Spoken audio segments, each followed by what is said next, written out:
In the previous episode, we determined that the relevant discount rate to use in our business acquisition analysis is the weighted average cost of capital.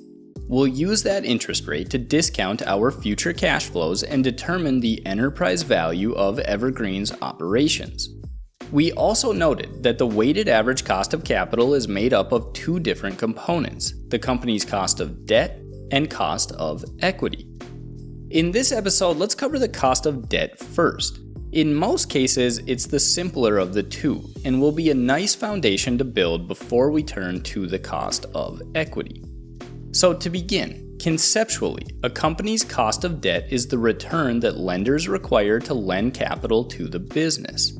And this required return is influenced by a number of factors: the current macroeconomic environment, the timeline on which the debt will be repaid, the amount of existing leverage the company already has on its balance sheet, and most of all, the amount of risk the lender perceives that the specific business will be unable to repay the debt. This required return is reflected in the interest rate the company must pay on the principal borrowed. The higher level of perceived risk, the higher the interest rate will be.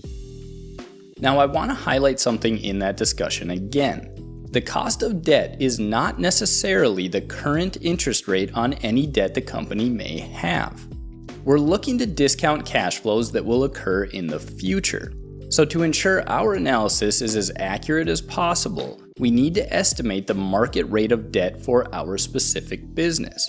In our analysis, the cash flows are forward-looking, so our cost of debt must be as well. So given this fact, how do we go about estimating our cost of debt?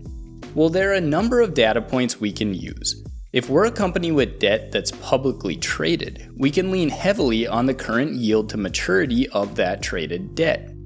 Again, not the stated coupon rate of the debt, but the yield to maturity based on what the debt is trading at in the market. But for private companies, or those without publicly traded debt, we don't have this data point to rely on. We can estimate our company's credit rating and research the current market rates for that credit rating in our industry. This type of data is published by firms like Standard & Poor's or Moody's.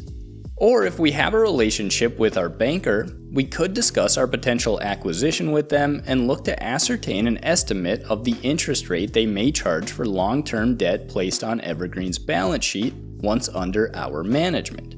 Recall that at this step, we're interested in the cost of debt based on the long-run forecasted capital structure we plan to implement at Evergreen. So while we'd also likely be talking to our bank about financing options for the purchase of Evergreen shares from its existing owners, we're more interested at this point in the long-run cost of debt used to finance Evergreen's operations and growth under our ownership and management. Now, once we've gone through our analysis and determined our cost of debt, we're not quite finished. One very important note on debt financing is that at least in the United States and many other jurisdictions, the interest incurred on our debt is tax deductible. This creates what's known as a tax shield. By deducting interest from taxable income, the company effectively saves taxes equal to the interest expense multiplied by the tax rate. So a company paying $100,000 in interest at a 21% tax rate reduces its tax bill by $21,000, making the net after-tax cost of that interest $79,000. This tax shield is one of the primary advantages of using debt financing as opposed to equity financing. And we'll discuss in the next episode some of the other reasons why debt is generally cheaper than equity.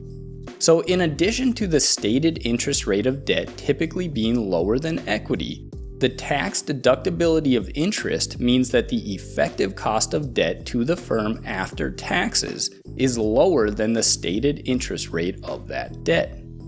For our purposes, when calculating our weighted average cost of capital, we're interested in our after-tax cost of debt. Recall that in our analysis, we're using the unlevered free cash flows from operations. We never deduct interest expense in our model, but we do take interest into account by forecasting the weight of our debt and the cost of that debt in our discount rate.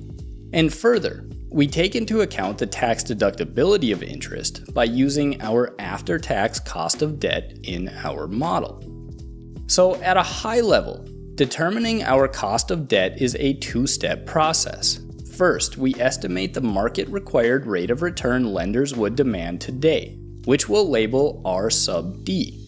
Second, because interest is tax deductible, we adjust that rate by multiplying it by 1 less our marginal tax rate. That gives us our after-tax cost of debt.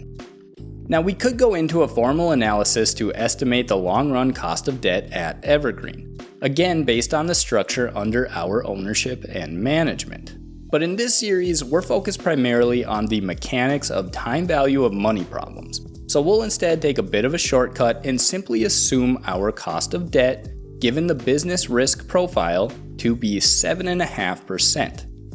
And we previously estimated our tax rate to be 21%, which means our after-tax cost of debt is 7.5% multiplied by 1 less 21%, or 5.925%.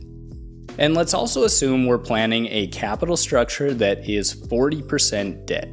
We'll dive into the weighting a bit more when we calculate our final weighted average cost of capital, but for now we'll use an estimate of 40%.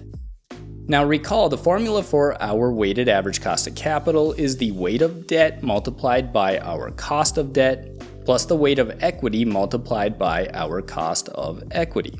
So at this point, we're able to fill in quite a bit of this information.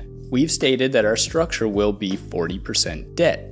We've estimated an after-tax cost of that debt of 5.925%. And additionally, we know that because we're planning on 40% debt, we must be planning on a capital structure with 60% equity, which leaves us with only one remaining variable when calculating our weighted average cost of capital, our cost of equity. Let's tackle that in the next episode.